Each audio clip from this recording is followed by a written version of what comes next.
नमस्ते जी, नमस्ते। आप सभी को योगी ऑनलाइन क्लास के यूट्यूब चैनल पे बहुत बहुत स्वागत है जी। आप मेरे चैनल पर नए तो चैनल को सब्सक्राइब कर लेना और बेल आइकन को दबाना ना भूलिए। आज हम लोग फिर से देखने वाले हैं क्लास 10th का जो जियोग्राफी हम लोग पढ़ रहे थे, चैप्टर नंबर 1 का इकाई को प्राकृतिक संसाधन, जिसमें आज हम लोग का ये डे नंबर 3 होने वाला है, जिसमें हम लोग देखेंगे लैटेराइट मृदों का, यानी कि हम लोग मृदा के प्रकार देख रहे थे और जिसमें से आज हम लोग देखने वाले हैं वह देखने वाले हैं लैटेराइट मृदा को। इससे पहले बता दें बाबू कि आप लोगों को अगर किसी भी टॉपिक पर वीडियो बनाना हो, कोई प्रश्न पूछना हो तो आप कमेंट बॉक्स में अवश्य बताइएगा। बाकी हम लोग ज्यादा बात नहीं करते हैं, आते हैं हम लोग मेन टॉपिक पर। देखिए टॉपिक क्या कहता है बाबू, लैटेराइट मृदा। देखते हैं लैटेराइट मृदा में लिखा क्या गया है। लिखा गया है लैटेराइट शब्द की उत्पत्ति ग्रीक भाषा के शब्द लेटर से हुआ है, जिसका शाब्दिक अर्थ ईंट होता है। कहता वो जो लैटेराइट शब्द है उसकी उत्पत्ति किस भाषा के शब्द, तो ग्रीक भाषा के शब्द किन से हुआ है, तो लेटर से हुआ है। लैटेराइट शब्द की उत्पत्ति किस है बाबू, तो ग्रीक भाषा के शब्द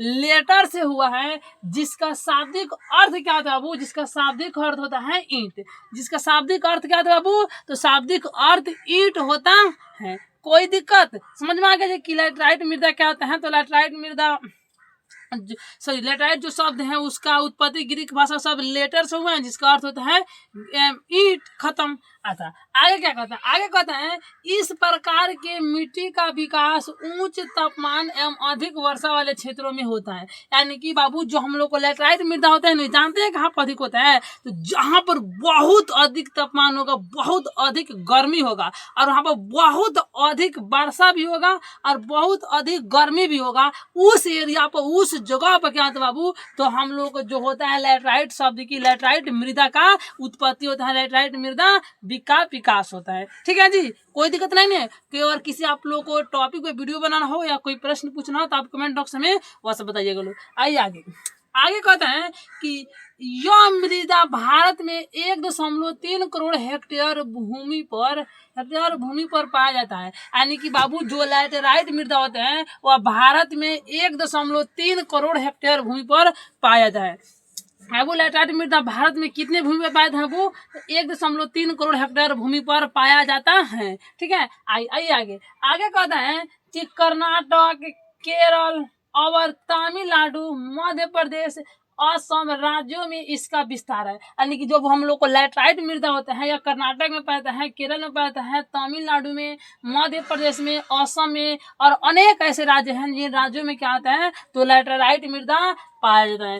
कहता वो लैटेराइट मृदा पाया जाता है। आगे कहते हैं कि कर्नाटक, केरल एवं तमिलनाडु में इस मृदा में चाय एवं कहवा की खेती की जाती है। क्या कहते हैं बाबू कि जो हम लोग को कर्नाटक होता है, केरल होता है और तमिलनाडु होता है नो, इनमें क्या होता है, तो इन तीनों राज्यों में लैटेराइट मृदा में चाय एवं कहवा की खेती। अब चाय क्या होता है बाबू, तो चाय जो चाय पत्ती हम लोग होता है, चाय पत्ती उसी को हम लोग चाय बोलते हैं लोग। और कहवा क्या होता है, कहवा तो जो कॉफी आता है ना, कॉफी टाइप का इतना छोटा छोटा मतलब कि क्या होता है, बीज होता है, मतलब कि समझे ना कि कॉफी की तरह यह भी क्या होता है, कहवा होता है, जिनका खेती हम लोग कर्नाटक, केरल और तमिलनाडु में लैटेराइट मृदा में करते लोग। यहाँ से क्वेश्चन बनेगा, कर्नाटक, केरल एवं तमिलनाडु में लैटेराइट मृदा में किस फसल की खेती कहते हैं बाबू, तो चाय एवं कहवा की। चाय एवं कहवा की खेती किस मृदा में की जाती है,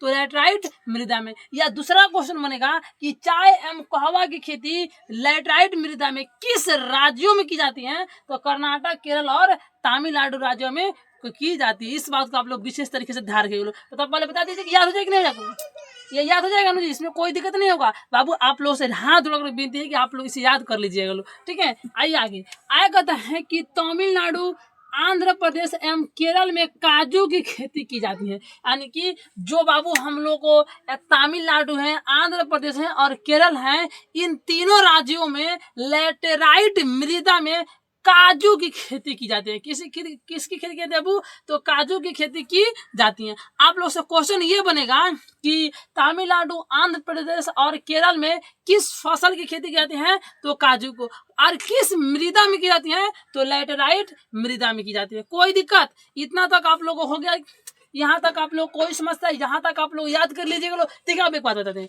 आप लोग को ये पूरा रटना नहीं है जी, आप लोग को ये पूरा रटना नहीं है, बस आप लोग को केवल नोट्स बना लेना है, या हमारे ठीक है नोट्स बना लेना है, या कमेंट कीजिएगा लो, हम नोट्स आपको प्रोवाइड कर देंगे व्हाट्सअप नंबर पर। ठीक है जी, ऐसे कि थोड़ा नोट्स मतलब होता है ना, हम आप लोग व्हाट्सअप नंबर पे नोट्स दे देंगे। ठीक है, इससे आप लोग को रटना नहीं है, आप लोग केवल आराम आराम से पढ़ करके समझना है। अगर आप लोग आराम आराम से पढ़िएगा ना तो बहुत अच्छे से इजीली समझ में आ जाएगा, थोड़ा सा भी रटने की जरूरत नहीं पड़ेगा। लेकिन एक दिन रटने से नहीं होगा, 2 दिन 4 दिन के बाद मतलब कि आप लोग रटिएगा लो तो बहुत अच्छा से कंप्लीट हो जाएगा। तो आप लोग इसे रटना नहीं बल्कि समझना है और याद करना है, पढ़ना है। ठीक है ना, आइए आगे आगे हम लोग देखेंगे ले बाबू मरुस्थलीय मृदा को। क्या देखेंगे जी? मरुस्थलीय मृदा को। सबसे पहले बताइए मरु, मरु मतलब मर गया हो, स्थल मतलब जमीन, मरु मतलब मरा हुआ, स्थल मतलब जमीन, और मिट्टी मतलब मृदा मतलब मिट्टी। यानी कि बाबू जमीन पर धरती पर वह मिट्टी जो मर चुका हो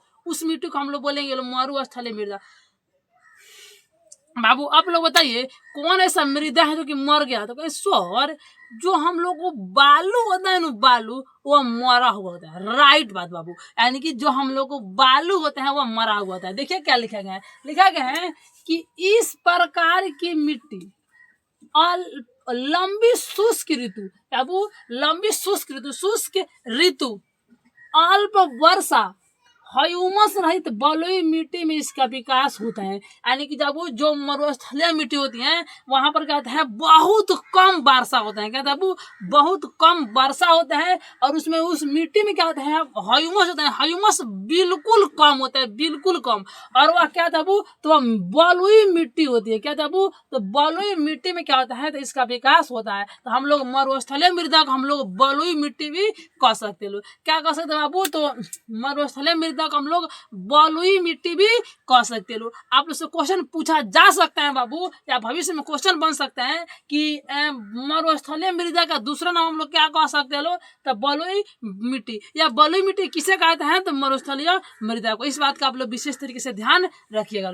आइए आगे आगे कहते हैं इसका रंग लाल या हल्का भूरा होता है। यानी कि जो बलुई मिट्टी होता है, जो मरुस्थलीय मिट्टी होता है, इसका रंग लाल या हल्का सा भूरा होता है, लाल या हल्का सा भूरा होता है। आगे कहते हैं यह मृदा राजस्थान, पश्चिमी हरियाणा और दक्षिण पंजाब में पाया जाता है। यानी कि जो ये मृदा होता है राजस्थान में, पश्चिम हरियाणा में और पंजाब में पाया जाता है। लेकिन बाबू सबसे अधिक जो पाया जाता है वह हम लोग कहते हैं राजस्थान। क्या था बाबू? मरुस्थलीय मृदा सबसे अधिक कहाँ पर पाया जाता है जी? तो राजस्थान में पाया जाता है। यहाँ से आप लोग को ऑब्जेक्टिव क्वेश्चन बनेगा कि मरुस्थलीय मृदा कहाँ, मरुस्थलीय मृदा कहाँ पर पाया जाता है बाबू? तो राजस्थान, या राजस्थान में सबसे अधिक मृदा कौन सा पाया जाता है? तो मरुस्थलीय मृदा। इस बात का आप लोग को बहुत अच्छे से ध्यान रखना है। ठीक है जी, आइए आगे आगे क्या कहते हैं कि इस मृदा में कपास, चावल, गेहूं आदि फसलों की खेती कहते हैं। यानी कि वही धान, गेहूं, चावल, गन्ना, ये सभी खेती मतलब कि हम लोग सिंचाई की सहायता से कर सकते हैं, नॉर्मली हम लोग कर सकते हैं। ठीक है, आगे हम लोग देखेंगे जो हम लोग मरुस्थलीय मृदा होते हैं बाबू ये समाप्त होता है। तो आप लोग कंफर्म कर दीजिए कि आप लोग को अगर मरुस्थलीय मृदा में दिक्कत है ना, यस या नो। अगर कोई दिक्कत होगा तो आप लोग से हाथ लोग बाबू विनती है कि आप लोग कमेंट बॉक्स में आप लोग अवश्य पूछिएगा कि सर कहाँ पर दिक्कत नहीं है। लेकिन अगर कोई दिक्कत नहीं है तो बहुत अच्छी बात है। इसी तरह से आप लोग पढ़ते रहिए, कोई भी समस्या नहीं होगा। ठीक है बाबू, कोई भी समस्या नहीं होगा। देखिए आगे कहते हैं पर्वतीय मृदा। सबसे पहले समझना बाबू पर्वत मतलब क्या होता है? सर पर्वत मतलब होता है पहाड़, पर्वत मतलब पहाड़, और मृदा मतलब मृदा, यानी कि बाबू पहाड़ी इलाका के जितना भी मृदा होता है, जितना माटी होता है, उस सब माटी को हम लोग बोलते हैं पर्वतीय मृदा। खत्म। देखिए कहता है कि पर्वत एवं पहाड़ी क्षेत्रों में पाए जाने वाला मृदा पहाड़ी मृदा कहलाता है। यानी कि पहाड़ और पर्वत पे के एरिया पर क्षेत्र में जो मृदा पाते हैं बाबू उसी को हम लोग पर्वतीय मृदा के नाम से जानते हैं बाबू। जो हम लोग का मृदा का प्रकार 6 था उन सभी उन सभी हम लोग 6 मृदा के प्रकार को पढ़ लिए। तो आप लोग बता दीजिए कि अगर आप लोग इनसे कोई भी समस्या, कोई भी दिक्कत है या नहीं। अगर कोई समस्या है तो आप हमें अवश्य बताइएगा। बाकी मिलते हैं जल्दी किसी दूसरे वीडियो में, तब तक आप लोग हंसते रहिए, मुस्कुराते रहिए, और एक बात ध्यान रहे अपने दोस्त लोग के पास शेयर अवश्य कीजिएगा। तब तक के लिए बाय, जय हिंद।